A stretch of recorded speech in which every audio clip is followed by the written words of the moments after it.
It's time for a greenhouse update, and we have some hidden garden pests in here that need to be defeated. So it's really hard to see these little aphids here hiding on the snow peas, but if we have a closer look, right where my delicious fruit is starting to form, there's a heap of them.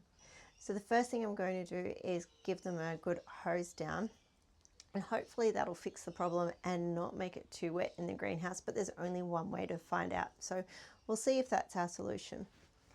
Also, you might notice that I have embraced pajama day because it's pajama day at the kids' school, and I figured why not? So I'm running with it. Okay, we have some strawberries that are starting to look good up here. And now they're not looking as great. It's time to come in with some sugarcane mulch, I think, to keep the moisture in the soil, even though they are in the self-watering pots. But again, it's all an experiment. Okay, let's go get the hose and see if hosing off these snow peas is going to be the solution or if I'm going to regret it. So if I got an aphids breakout like this in the vegetable garden, I'd just quickly hit it with the hose and most of it would be gone. And it would also bring in the ladybugs, so they're really good at coming and eating all the aphids. They're one of our really good bugs. So most of the time when you see a whole heap of ladybirds in the garden, you can bet that there's aphids hiding somewhere and they're helping you control them. This outbreak has gotten worse because I've been putting off hosing in the greenhouse because we haven't had much warm weather and I don't want it to stay wet and damp in here. And my mornings have been really busy, so the afternoon's been the only time that I can get to it, but I can't put it off anymore. It needs to be done. If it wasn't growing up through all this frame, I'd just take the pot out and hose it off outside, but I have got the vine growing up here, so it's time to get it done and see what happens. I'm just getting nice and close to these affected areas and really hosing them down, making sure that I can see that they're coming off the leaves and the vine, because they do cling on pretty hard. You can also see that it's pretty much killed this vine here. Okay, and we've got some things in a pot that I'm yet to pot up.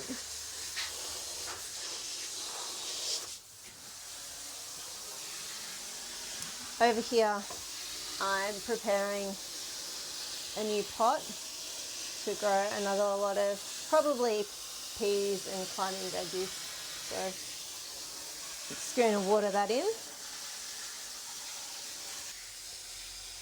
And the blueberries have had flowers for a really long time, but a lot of them keep dropping off and not getting fruit. So I need to make an effort to get down here more often and open the door and let in those pollinating insects. I really don't have a routine at the moment, which is not ideal. But in the most part, everything in here is forgiving me for that. So Monday has always been my worm tea day, and I skipped that yesterday. So I'll probably come in and give everything a good worm watering tomorrow afternoon. Tomorrow morning's another busy day.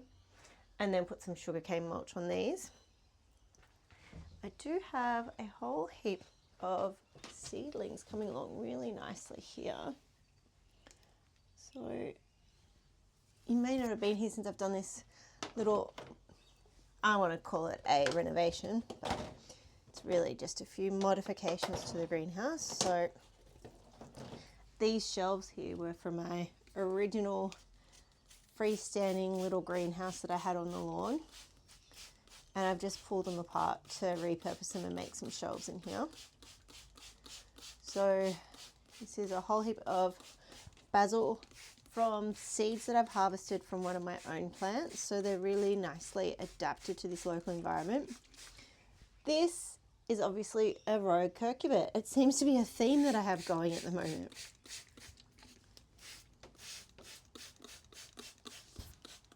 Now the lettuce seedlings, well, I've never successfully collected lettuce seeds. I have let lettuces go to seed in my old vegetable garden and then they've self-propagated. But these are store-bought seeds. And my germination rate's not looking great. You might be able to see that I've got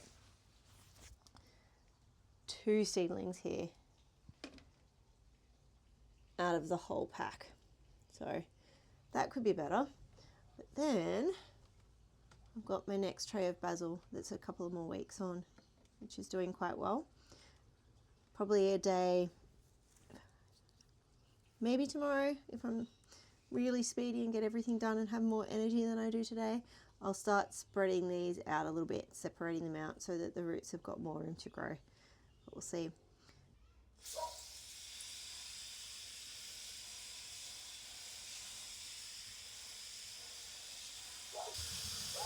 Okay, so I can see the water slowly coming out into the saucer, so I'm going to stop there.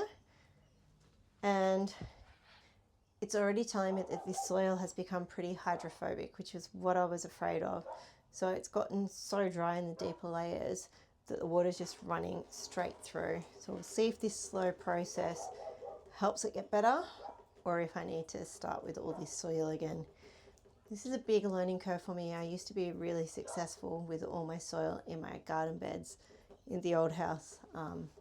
I made a lot of compost and a lot of worm tea and worm manure and worm castings, and the soil was really, really healthy, which is your foundations for everything. So we'll see how I go with this. But this is also making me want to take over some of my grass outside down here and start a new bed. So that could be the next adventure that we go on together. Okay, let's keep watering these plants. I bought this special watering can for watering the strawberries. Yeah. I grew a batch of strawberries once, and they just died because we grew them as soon as the season had ended, and then we forgot to check. Oh, bugger. It was annoying. Do you remember what we know about strawberries? You need to do them on the ground and don't overwater them. Yeah, so don't water the plant. The leaves like to stay dry, so just water the soil. Ballerina. So your strawberries shouldn't have really died. They will go a little bit slow and dormant, but they shouldn't have died. Why is that so good at first? Oh my, this is just going to be like kind of like bitter. I think I like it. So do you need some strawberries again, 2 pops? Yeah. Okay. This is, I feel like I can tell from the smell. I feel like that's silver big carrot. Yeah, see these are carrot leaves. And I actually like just eating that. Mama, I can't do the top ones because I cannot. Can I try? Yeah, try whatever you want. Oh, except for this. This is daisy. I will not be doing I don't know if daisy's edible, but if you don't know, leave it alone. I feel like try like the watering can.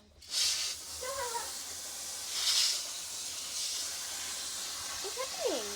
Are they going all albino? Aphids. Aphids are happening. I hate aphids. Because like if they were outside, or even here actually, we don't really get lady beetles here, do we? Like the old garden. We should like get And I could have, then I would love that because I still love them. As soon as I have too many passion fruits, Yeah, as guess soon where as the you have too excess many, is I coming. You're welcome to come down here and garden whenever you want to, Pops. I don't want to ruin it though. Well, it's experimenting, right? I haven't grown in a greenhouse before, so I'm ruining heaps of stuff and I'm learning. Did it go? Oh, I just got so many of those things. All the aphids. I hosed them down, but I might need to hose them down again. Do you girls want to give them a hose? Sure.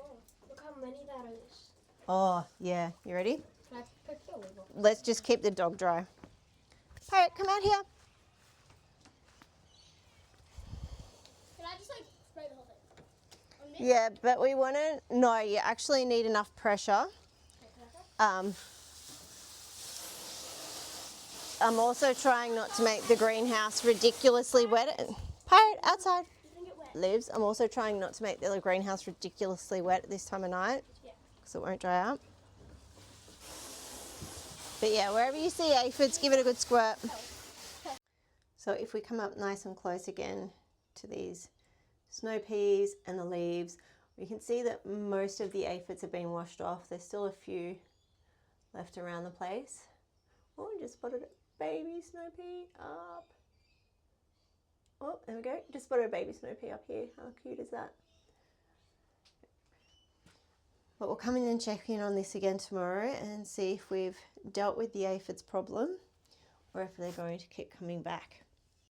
So the trick to gardening and growing your own food, one of the biggest tricks really, is successive planting. So that's why I have these basil seeds here and then another tray along. So I try and plant some basil seeds probably every week or two, and I should be doing that more with all the other plants as well. So that's why I've got this pea situation over here, and I'm preparing this bed over here for some more peas. And then if we go outside,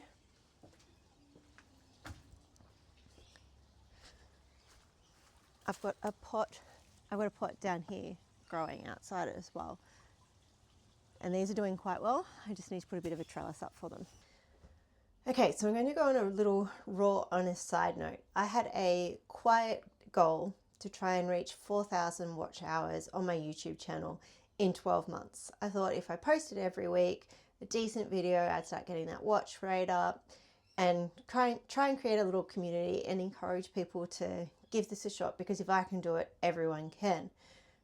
Since I came up with that goal and started to mostly post weekly, I admit I've had a couple of weeks off, it's been a rough few weeks, I found out that YouTube has moved to the gold post. So part of me was like, oh, I can give up on that goal because it's suddenly gotten too hard. And then the next part of me said, nope, stuff it. My timeline has been shrunk down, but I'm going to see if I can do it. So join me on my goal to reach 4,000 watch hours by the 31st of January 2027. At the moment, I haven't quite come up with a strategy, but I'd love you to tell me what you'd like to see, what you want to watch, and let's see if we can get there together. I just accidentally picked this Alpine strawberry, trying to have a closer look at it and see why it's dried out. So now I'm going to have to taste it, of course. It didn't look perfect, but it tastes delicious. Wow. I've never tasted a strawberry like that before. I'm really glad that I'm trying to grow these Alpine wild strawberries, because they're the best tasting strawberries I've ever had, and that one wasn't even a perfect specimen. Something to look forward to. Another part of experimenting and seeing what works well and what doesn't work so well in the greenhouse is these pots that currently don't have saucers on them. So that was two reasons why I did that. Firstly, I didn't have saucers when we set this up. These are all reused pots from plants that I've bought to put in the garden around here. And secondly, I thought it would be really good for the water to drip down onto the plants underneath. And in a lot of cases that is working well, but some not so well. So I'm shuffling things underneath around. That's why you would have also seen that the little mini greenhouses that I've got down here have still got the lids on them, so that they're protected from all the excess water. But these pots are drying out pretty quickly, so I want to put the saucers in to help the plants draw up the moisture from the bottom and really keep those roots well watered.